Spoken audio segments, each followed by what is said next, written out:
Hi all, welcome to Module 3. The title of this week's module is Current Opinions on Aphasia, but what we're really going to dive into are the different subtypes of aphasia. So you're really going to start to learn, um, just even more specifically, there's going to be a lot of new vocabulary and language this week related to aphasia. So again, whether you end up being a speech language pathologist, an audiologist, a researcher, anything in this field, having this understanding and this language of aphasia will be really helpful going forward. So take good notes as you're reading and as you're listening to the video lectures because the language and the vocab that you hear this week will come up again.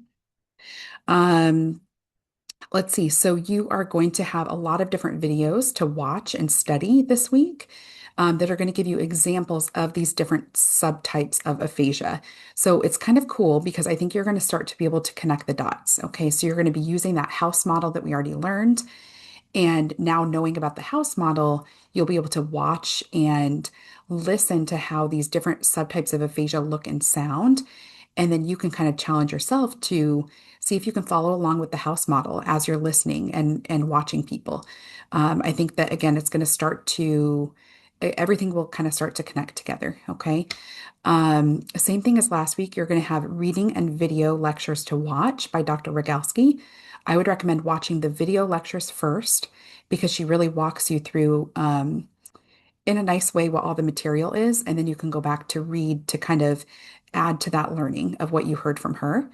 Um, and same thing as previous weeks too. Go back and listen again if there's any sticky parts that don't quite make sense. When you're listening and watching the aphasia models or the examples, I should say, same thing. Listen to those a couple times if you can, so you can really start to parse out the differences between these different aphasia types.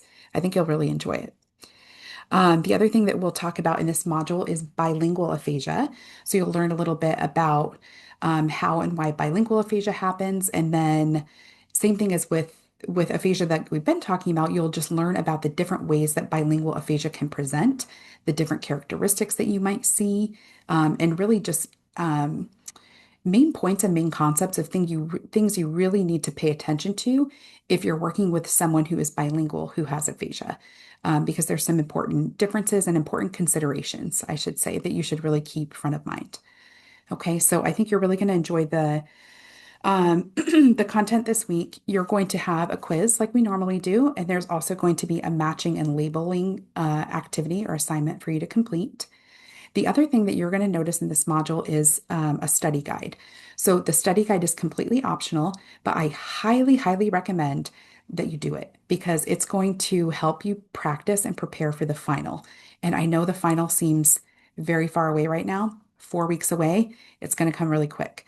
So try the study guide. The study guide's really going to start to test your understanding and your knowledge of what you know from module 1, 2, and 3. And you can keep that study guide in your back pocket so you can use it again before you take the final at the end of this semester. As always, please, please, please reach out if you have questions, if you want to talk about anything. Talking out concepts, I think sometimes is helpful just to do that, just to talk it out and make sure you understand it or get any clarifying points, anything like that. So we're always open to doing that. We're happy to hop on a Zoom, on a call, just answer questions via email, but please don't hesitate to reach out. Okay. All right. Good luck this module and enjoy.